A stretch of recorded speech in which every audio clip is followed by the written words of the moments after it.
Ada sebuah hadis dari Abi Sa'id Al-Khudri radhiyallahu anhu. Dakhala Rasulullah sallallahu alaihi wasallam dzata yaumin al-masjid. Kata Abi Sa'id Al-Khudri radhiyallahu anhu, suatu hari Nabi sallallahu alaihi wasallam masuk ke dalam masjid. Dalam riwayat di luar waktu salat. Fa idza huwa bi rajulin minal ansar yuqalu lahu Abu Umamah. Tiba-tiba Nabi sallallahu alaihi wasallam mendapati seorang laki-laki dari kalangan Ansar, namanya Abu Umamah. Faqala, maka Nabi sallallahu alaihi wasallam mengatakan, ya Aba Umamah, ma li araka jalisan fil masjid fi ghairi waqti shalah. Wahai Aba Umamah, aku melihat dirimu duduk di masjid ini bukan waktu salat. Qala, maka Abu Umamah mengatakan, humumun lazimatni wa duyunun ya Rasulullah. Kegundahan yang kualami wahai Rasul, dan hutang-hutang yang melilitku. Maka Nabi sallallahu alaihi wasallam mengatakan, afalu allimuka kalaman idza anta qultahu adhaballahu azza wa jal hammaka wa qada anka dainak. Ya Aba Umamah, maukah kuajarkan kepadamu satu kalimat yang kalau engkau membacanya Allah akan menghilangkan kegundahanmu dan Allah akan lunasi hutang-hutangmu. Qala, Abu Umamah mengatakan, qultu bala ya Rasulullah, tentu wahai Rasul, apa kalimat itu? Qala, maka Rasul mengatakan, kul idza asbahta wa idza amsayta Allahumma inni a'udzubika minal hammi wal hazan wa a'udzubika minal ajzi wal kasal wa a'udzubika minal jubni wal bukhli wa a'udzubika min ghalabatid daini wa qahrir rijal.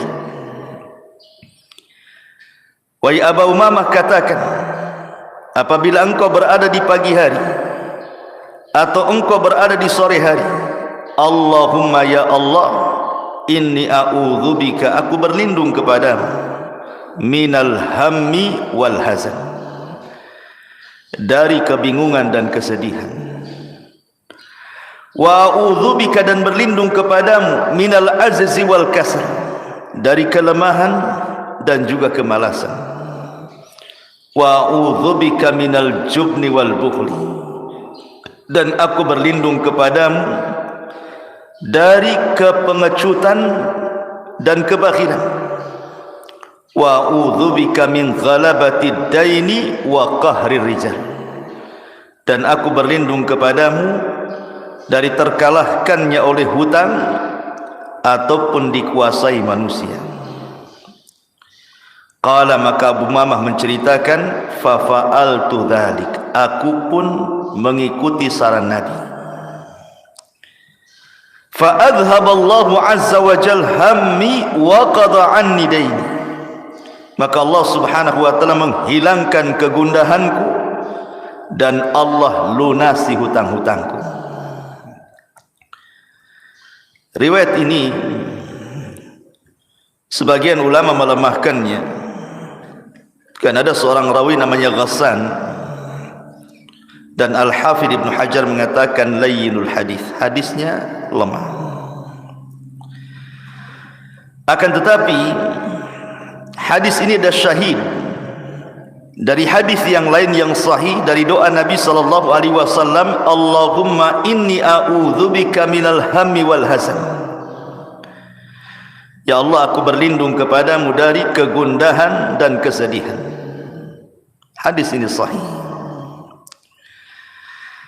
Ma'asyiral muslimin yang dimuliakan Allah Azza wa Jalla, yang kita bisa petik kaidah ataupun faedah dari riwayat ini,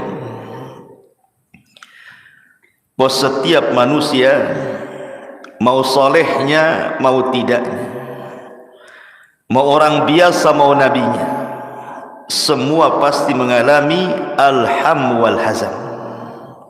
Orang itu pasti suatu ketika akan mengalami gundah, bingung dan sedih.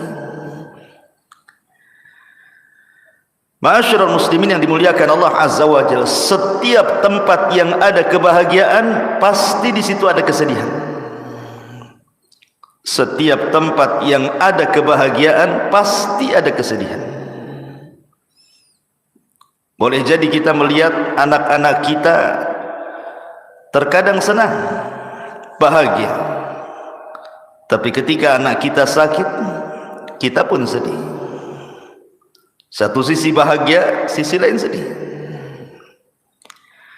Ketika kita melihat istri kita, kita sayang dan cinta kepada mereka, tapi ketika terjadi masalah keluarga, bingung, sedih, gundah dan begitu seterusnya.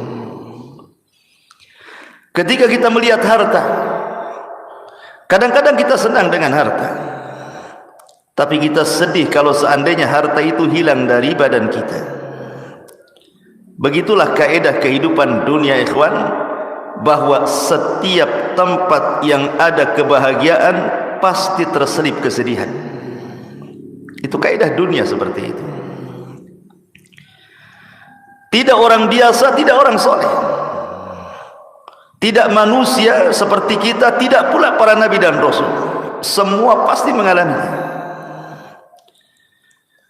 Ma'asyiral muslimin yang dimuliakan Allah Azza wa Jalla, kita perhatikan dalam kehidupan kita,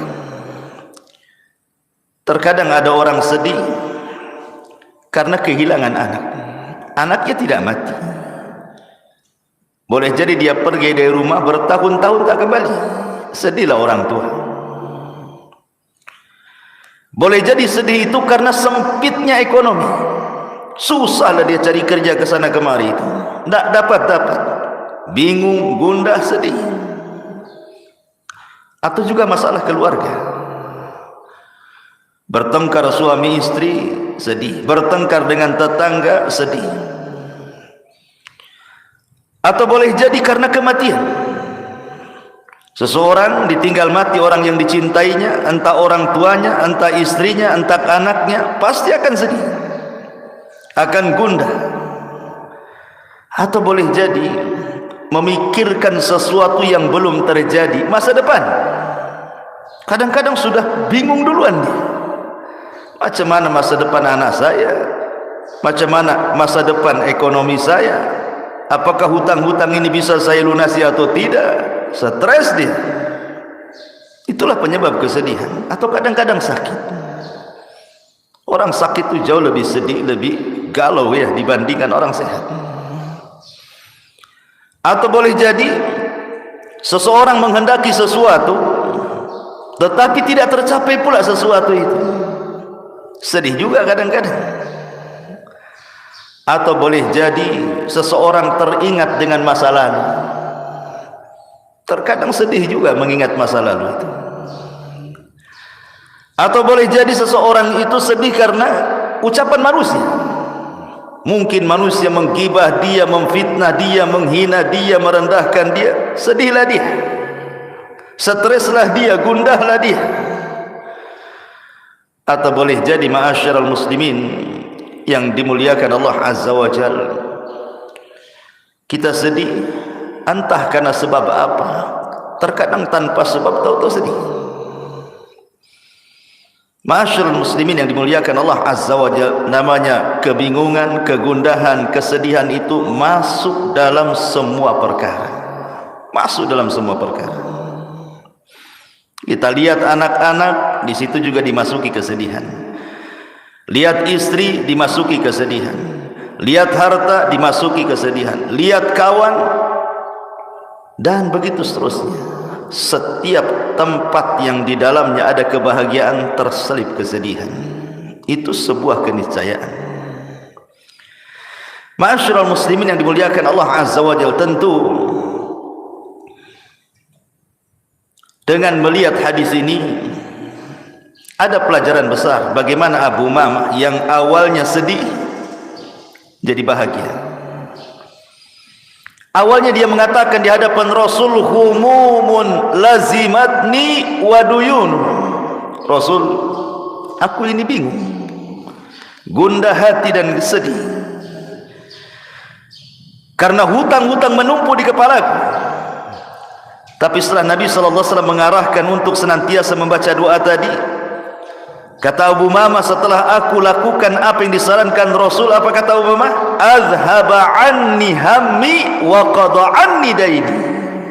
Allah hilangkan kegundahanku dan Allah lunasi hutang-hutangku.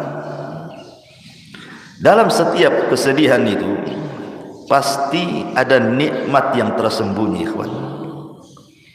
Dalam setiap kegundahan hati itu ada nikmat yang terselubung. Terkadang manusia tidak memikirkannya. Kalau seseorang itu tidak sedih, dia tidak akan merasakan nikmat bahagia. Orang kalau tidak pernah galau, tidak pernah gundah, tidak pernah sedih, tidak akan merasakan nikmat bahagia. Orang kalau tidak pernah sempit kehidupannya, tidak akan pernah merasakan nikmat lapang. Sebagaimana orang yang sakit, kalaulah orang itu tidak pernah sakit, dia tidak pernah merasakan nikmatnya sehat. Coba kalau antum sakit, antum terasa, oh orang sehat itu enak juga. Jangankan itu, sakitnya mungkin tidak seberapa, sakit kepala mamanya kan itu. Tapi sakit kepala, sakit sekali kepala ini. Baru teringat enaknya ketika tidak sakit kepala. Kan itu. Atau kalau orang tidak pernah merasakan kefakiran, dia tidak akan merasakan nikmatnya kaya. Orang kalau belum pernah fakir, dia belum pernah merasakan nikmatnya kaya. Orang yang tidak pernah merasakan buta, dia tidak pernah merasakan nikmatnya melihat. Orang tidak pernah merasakan nikmatnya cahaya kalau tidak pernah hidup dalam kegelapan. Oh, enak juga cahaya ini, karena pernah mengalami kegelapan dia. Berarti taulah nikmat cahaya itu. Sebagaimana orang tidak pernah merasakan nikmat malam kalau tidak pernah berjalan di siang hari, atau mungkin sebaliknya. Begitu juga nikmat taubat. Orang tidak akan pernah merasakan nikmat bertaubat kepada Allah kalau sebelumnya dia tidak maksiat. Ma'asyiral muslimin yang dimuliakan Allah Azza wa Jalla, dan begitu seterusnya. Dalam setiap kesedihan itu pasti di situ ada kebahagiaan. Inna ma'al usri yusra, inna ma'al usri yusra. Setiap kesulitan itu pasti ada kemudahan. Adam alaihi salatu wassalam nikmat terus di sorga. Di sorga itu tidak ada kecuali kenikmatan. Allah uji dengan memakan buah larangan. Akhirnya Adam diturunkan ke bumi. Sedihlah Adam, baru tahu dia nikmatnya sorga. Itu Nabi. Nabi Musa alaihi salatu wassalam, ketika dia membunuh seseorang dari Bani Israel, takut dia. Akhirnya dia pun lari dari Mesir ke Madian. Kemudian di Madian dia mendapatkan ketenangan, bisa menikah, punya anak, kemudian pulang dijadikan Nabi dan Rasul. Berawal dari kesedihan, berakhir dengan kebahagiaan, diangkat jadi Nabi dan Rasul. Ayub alaihi salatu wassalam kurang apa? Tidak ada satupun Nabi yang diberikan ujian seberat Ayub. Tidak ada manusia satu pun yang diuji seberat Ayub alaihi salatu wasalam sejak Adam sampai hari ini, bahkan sampai kiamat. Diuji hartanya habis, anak-anaknya mati, ditimpakan penyakit, dijauhi manusia, dibicarakan manusia, tapi Ayub tidak pernah mengeluh. Dia bersabar dan mengharap pahala Allah Azza wa Jalla. Allah ganti kesedihan dengan kebahagiaan. Allah datangkan kembali nikmatnya, lebih hebat dan lebih jauh, lebih berlipat ganda dibandingkan sebelumnya. Maryam al-Adra, Maryam bintu Imran, wanita yang tidak pernah keluar dari mihrabnya, sujud, ruku, ibadah gitu. Tahu-tahu ketika buang hajat datang pula Jibril menghabar gembirakan bahwa dia akan punya anak. Kata Maryam, aku tidak pernah disentuh laki-laki. Macam mana kata-kata manusia nanti kepadaku? Aku punya anak, tak punya laki pula. Akhirnya kemudian Maryam pun difitnah macam-macam. Sampai hari ini orang-orang Yahudi menganggap Maryam itu wanita pezina dan Isa itu anak zina. Makanya orang Nasrani mengkafirkan Yahudi karena tidak mengakui nabinya dan mengatakan Isa itu anak zina, Maryam pula pezina. Tetapi siapa yang tahu bahwa bayi yang dilahirkannya itu menjadi bayi yang kelak akan menjadi afdalul anbiya min Bani Israel, seafdal-afdalnya nabi dari Bani Israel. Kesenangan.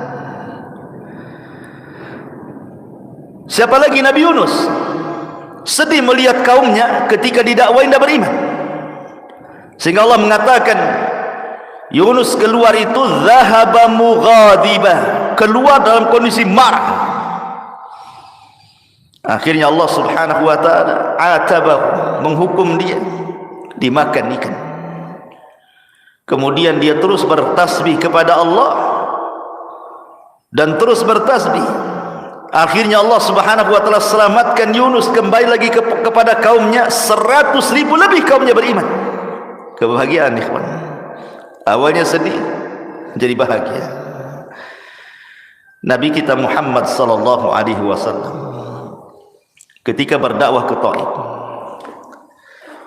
yang sebelumnya 18 kabilah orang-orang Mekah itu, sepeninggal Khadijah dan sepeninggal Abu Talib, berani mengancam Rasul kalau meneruskan dakwahnya akan dibunuh. Sempit dada Nabi, sedih. Berangkatlah dia ke Taif dengan harapan orang-orang Taif mau beriman. Sampai pula di Taif, tidak ada satupun yang belas kasih kepada Nabi SAW. Yang ada dari anak-anak, perempuan, orang tua, laki-laki, semua mengusir Nabi. Bukan hanya mengusir, bukan hanya disuruh pulang gitu saja, dilempari batu, dicaci maki, anak-anak daro duri untuk menyakiti Nabi, sehingga Rasul harus lari 1 mil bersama Zaid ibn Harithah. Nabi hanya mengatakan, Allahumma ilaika ashku dha'fa quwwati. Ya Allah, aku hanya bisa mengadukan kelemahanku kepadamu. Wa qillati hilati wa hawani 'alan nas, dan sedikitnya pengalamanku dan manusia meremehkan diriku. Wa anta arhamur rahimin, kau zat yang maha pemberi kasih sayang di antara hamba-hambamu yang memiliki perasaan kasih sayang.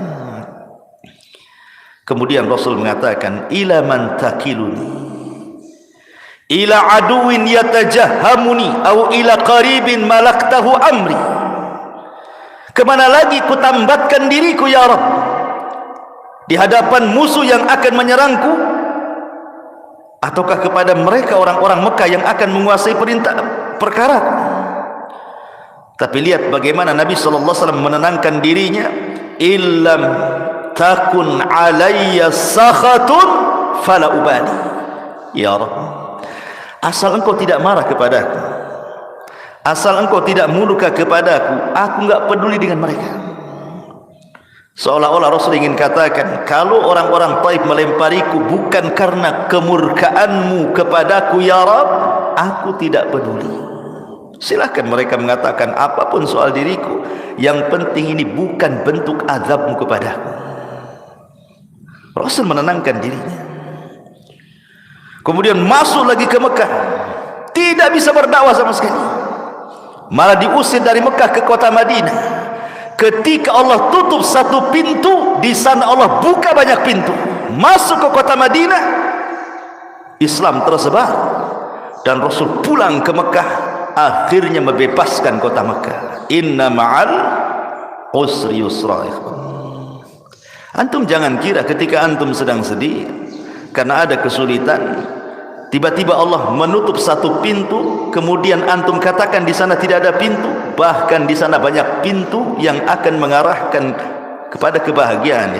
Ingat, ketika Allah mengatakan inna ma'al usri yusra, inna ma'al usri yusra, ketika Allah mengatakan al usri menggunakan alif lam, tapi ketika mengatakan yusran tidak menggunakan alif lam.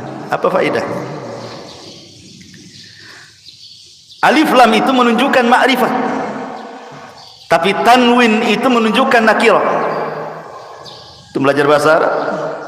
Di antara tanda-tanda isim ma'rifat, salah satunya dimasuki alif lam.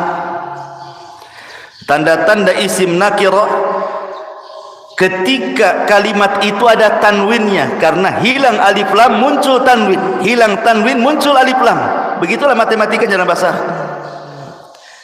Ma'rifat itu artinya jelas, nakirah itu artinya tidak jelas, umum. Seolah-olah ingin mengatakan inna ma'al usri yusra, inna ma'al usri yusra. Al usri yang pertama adalah usri yang kedua, tapi yusron yang pertama bukan yusron yang kedua. Artinya terkadang satu kesulitan Allah kasih dua kemudahan. Bahkan bukan dua kemudahan, bisa tiga kemudahan, empat kemudahan, dan begitu seterusnya. Bahasa saya, jikalau Allah subhanahu wa ta'ala menutup satu pintu, di sana banyak pintu-pintu. Itu maksudnya. Karena Allah subhanahu wa ta'ala tidak menciptakan kita untuk sedih selamanya, tidak pula menciptakan kita untuk bahagia selamanya. Di sana ada bahagia, di sana ada sedih. Begitulah kehidupan manusia. Ma'asyiral muslimin yang dimuliakan Allah subhanahu wa ta'ala, bahkan orang-orang yang kita anggap mereka sedih di mata kita, tapi sebenarnya mereka bahagia di mata Allah subhanahu wa ta'ala. Wala tahsabanna alladhina qutilu wala tahsabanna alladhina qutilu fi sabilillahi amwata bal ahya 'inda rabbihim yurzaqun. Jangan kau sangka orang-orang yang mati di jalan Allah mereka itu mati, tidak, mereka hidup dan mereka mendapatkan rizki di hadapan Allah azza wa jalla. Itu kan di antara zahir yang kita tampak, dia meninggalkan, kasihan dia meninggal. Kenapa dia tidak hidup saja? Di mata kita mungkin kita sedih, salah, dia sedang mendapatkan kebahagiaan. Belum tentu zahirnya sedih, hakikatnya dia sedih, tidak. Terkadang zahirnya saja kita nampak orang sedih, ternyata dia orang yang paling bahagia. Betapa banyak ikhwatu fiddin yang kita anggap orang itu bahagia, dia pula orang yang paling sedih. Lihat orang kaya, kita sangka mereka senang, rupanya banyak orang-orang kaya itu yang sedih. Bahkan orang miskin lebih bahagia dibandingkan orang kaya. Ma'asyiral muslimin yang dimuliakan Allah azza wa jalla, oleh karena itulah maka karena kesedihan sebuah kepastian, gundah hati sebuah kepastian, hadapi saja. Terkadang ada orang yang belum bisa move on dalam bahasa kita ya, belum bisa melupakan, sehingga sedih dalam hidupnya. Contoh, orang yang terbiasa dengan harta, orang yang terbiasa dengan harta, tiba-tiba hartanya hilang, dia merasa saja bahwa dia masih kaya, tantang petenteng, padahal udah miskin. Kan itu. Orang yang dulunya mungkin mantan jenderal, ketika dia jadi jenderal, gaya, bisa nunjuk orang. Ketika purnawirawan, sudah nggak dihormati orang lagi, tapi dia merasa masih jenderal juga karena pernah jadi jenderal. Masalahnya kan, karena ada orang kayak gitu, merasa masih jadi polisi padahal sudah purnawirawan kan, gayanya jadi RT kayak polisi dia. Ada tuh, dia belum bisa move on. Kalau nikmat itu sudah nggak ada sebenarnya. Atau orang kalau terbiasa, contoh saja, orang terbiasa kemana-mana punya mobil kan gitu, hilang mobilnya, perasaan masih ada aja, nengok padahal udah nggak ada gitu ya. Ada orang-orang yang belum bisa melupakan masalah. Orang yang dulunya pernah jadi manajer perusahaan, tidak lagi jadi manajer, masuk ke masyarakat kayak manajer aja, nunjuk-nunjuk orang aja tuh. Ada orang kayak gitu, perasaan dia itu masih jadi manajer. Begitulah manusia. Orang kalau terbiasa jadi pejabat, jadi pemimpin, jadi presiden, ketika sudah tidak menjabat, masih seolah-olah dia itu punya jabatan. Ada orang seperti itu, karena dia belum terbuka, belum bisa menghadapi kenyataan, bahasa kitanya ya. Padahal manusia itu akan diputar, watilkal ayyam nudawiluha bainan nas. Hari-hari itu berputar, kadang sedih, kadang senang, kadang sempit, kadang bahagia, kadang berkumpul, kadang berpisah, kadang mati, kadang hidup, dan begitu seterusnya manusia itu. Tidak lepas dari perkara-perkara seperti ini. Dari sini ma'asyiral muslimin yang dimuliakan Allah Azza wa Jalla, yang ingin saya jelaskan, bahwa terkadang Allah Subhanahu wa taala memberikan ujian kepada hamba berupa kesedihan, dan ini azab ataupun ujian yang paling berat. Ujian yang paling berat itu adalah ketika Allah menguji hati. Kalau seandainya yang diuji harta kita hilang dan dia bisa menghadapinya, dia tidak akan sedih. Kalau seandainya kita pernah punya jabatan, kemudian tidak menjabat lagi, dan kita bisa menghadapinya, tidak akan sedih. Sebutkan apa? Tapi kalau Allah sudah menguji hati, sekalipun jabatannya tidak hilang, hartanya tidak hilang, keluarganya tidak hilang, perasaan itu semua nggak ada di mata dia. Kalau sedih, contoh, ada orang kaya raya, kaya-kayanya, anggaplah dunia itu milik dia. Tiba-tiba dia sakit, terbaring, stroke, diem aja di kasur dia. Satu lemari pakaian bagus dipakai dia? Tidak. Mobil yang mantap itu kan, yang berserak-serak di parkiran dia, nggak bisa juga dia nyetir, sakit, stroke, gimana? Rumah yang megah, ada tamannya, macam-macamnya, nggak bisa pula jalan-jalan, itu baring saja dia kan gitu. Lalu untuk apa dunia bagi dia? Nggak ada faedahnya dunia coba. Kalau sudah sakit plak gitu ya kan, apa yang dinikmati dia? Istri yang cantik tidak bisa digauli dia sakit stroke, gerak pun tidak bisa. Apa yang bisa dihadapi orang sakit? Padahal jelas-jelas dunia itu loh dipegang dia, perusahaan dipegang dia, anak buah dipegang dia, stroke, ngomong pun tidak bisa. Namrud, tahu Namrud? Tahu? Kapan kenalan? Namrud, ya. Namrud satu di antara 4 raja dunia. Sombongnya dia mengatakan di hadapan Ibrahim, ana uhyi wa umit, saya bisa mematikan, saya bisa menghidupkan, katanya. Keluarkan 2 orang dari penjara, satu dibunuh, satu dibebaskan. Ana uhyi wa umit, saya bisa menghidupkan, saya bisa mematikan. Yang satu dibunuh nih, saya hidupkan yang satu. Pergi. Ibrahim tidak membalas. Ibrahim bisa saja mengatakan, itu yang mati kau hidupkan. Tapi ini perkara darah. Ibrahim tidak mungkin mengatakan seperti itu. Nanti Ibrahim pula dibunuh. Sini saya bunuh, nanti saya hidupkan. Ini masalah-masalah darah. Ibrahim menghindar dari itu.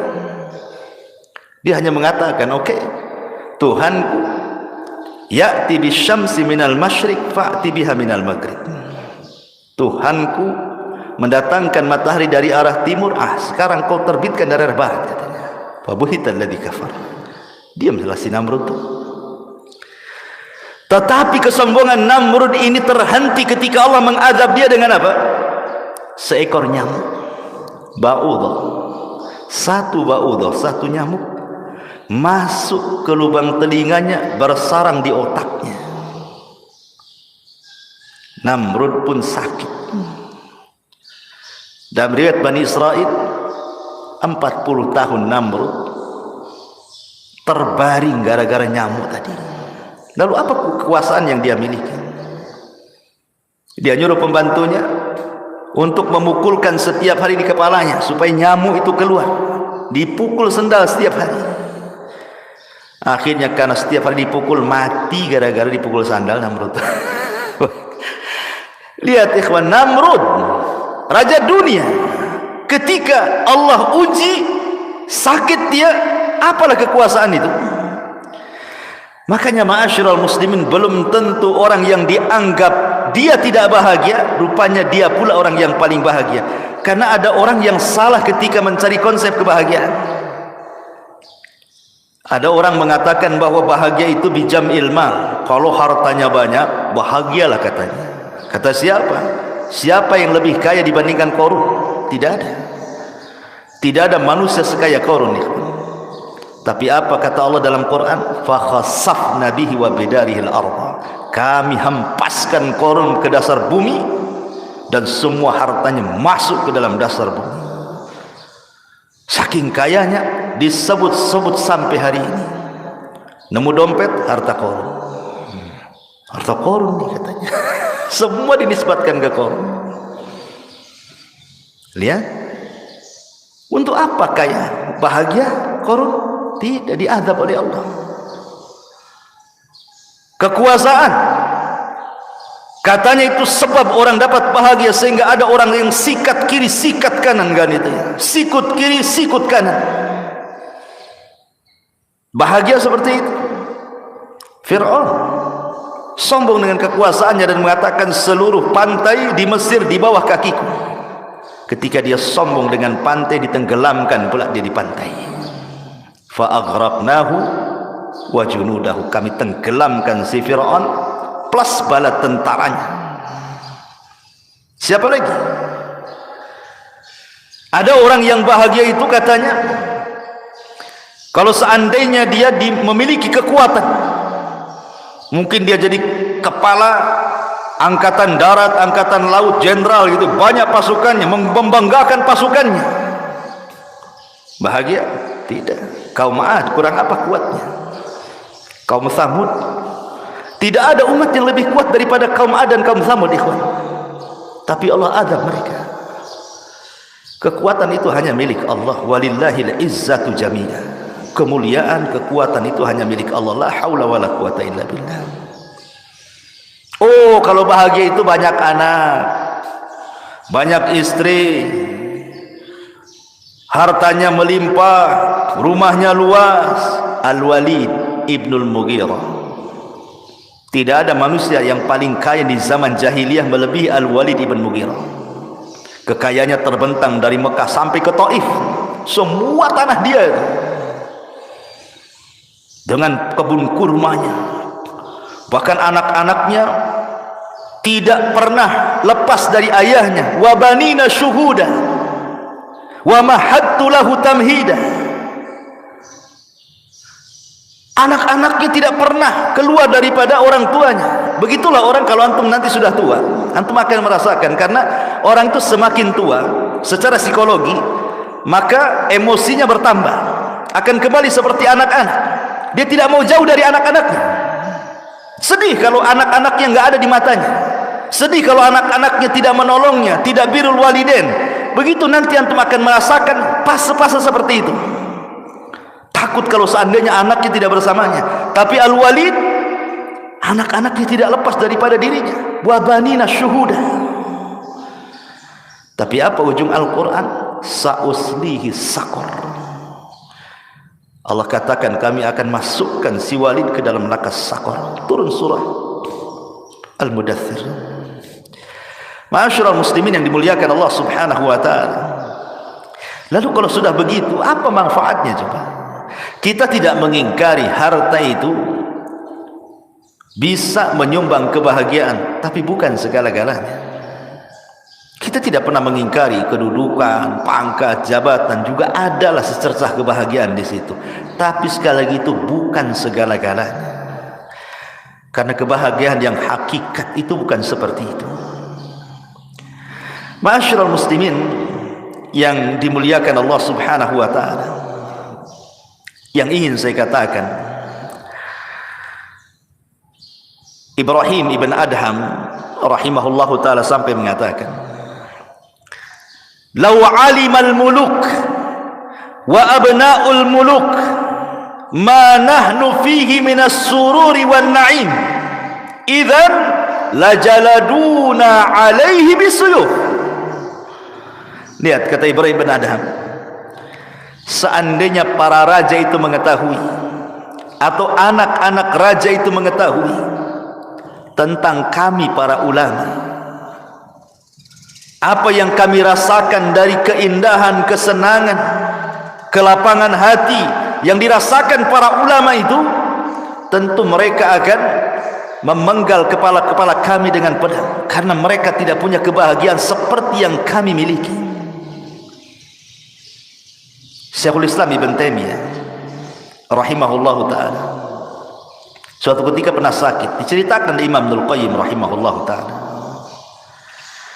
Sang dokter datang kepada Imam Ibn Taimiyah yang ketika itu Ibn Taimiyah sedang sakit parah, tapi masih disibukkan membaca kitab dan mencatat kitab. Kata sang dokter, "Inna mutala'aka wa kalamaka fil ilmi yazidul marda." Ya Imam, bisa enggak kau berhenti membaca, menulis? Karena itu bisa menambah sakit. Kau ini sakit parah, istirahat, banyak tidur. Kata Ibnu Taimiyah, wahai dokter, alaisatin nafsu idza farihat surrat qawiyat tabi'at fadafa'atil marad. Wahai dokter, bukankah kalau jiwa itu tenang, hati senang, gitu kan, itu bisa menguatkan badan kita dan cepat menyembuhkan. Artinya kalau orang sakit terus dipikirkan sakitnya, makin sakit ya. Tapi kalau orang sakit tidak dipikirkan sakitnya, hatinya lapang, tenang, pasti cepat sembuh tuh dari penyakitnya. Kata dokter, tentu ya betul, memang kaedahnya seperti itu. Maka Ibnu Taimiyah mengatakan, ya dokter, tidak ada kebahagiaan dalam hatiku melebihi ini, membaca, menulis, membaca, menulis. Itu tidak ada kebahagiaan dalam hati kecuali ini. Boleh jadi ini yang mempercepat kesembuhan. Kata dokter, oh itu di luar medis itu katanya. Itu di luar medis. Itu ijtihadmu wahai imam katanya. Tapi dari sini ma'asyiral muslimin yang dimuliakan Allah Azza wa Jalla, lihat para ulama, mereka bahagia itu karena dekat dengan Allah. Yang bisa membahagiakan manusia itu bukan harta, bukan dekat dengan harta, bukan dekat dengan jabatan, bukan dekat dengan keluarga, tapi kedekatan kita dengan Allah Subhanahu wa taala. Ada satu perkataan Ibnu Mas'ud radhiyallahu anhu mengakhiri kajian kita. Kata Abdullah ibn Mas'ud radhiyallahu anhu, dan ucapan Ibnu Mas'ud juga dinukilkan Imam Ibnul Qayyim rahimahullahu taala dalam Madarijus Salikin. Kata beliau, utlub qalbaka fi thalathati mawatin. Cari hatimu di 3 tempat. Kalau di 3 tempat ini enggak mendapatkan hati, berarti kau tidak punya hati. Cari hati yang lain katanya. Yang pertama, inda sama'il Quran, ketika dia mendengar Al-Quran. Cari hatimu di sini. Ketika mendengarkan Quran itu tersentuh atau tidak? Atau biasa saja mendengarkan Quran sama dengan mendengarkan musik? Yang kedua, wa fi majalisi dzikri, di majelis-majelis ilmu. Ada ketenangan enggak di situ?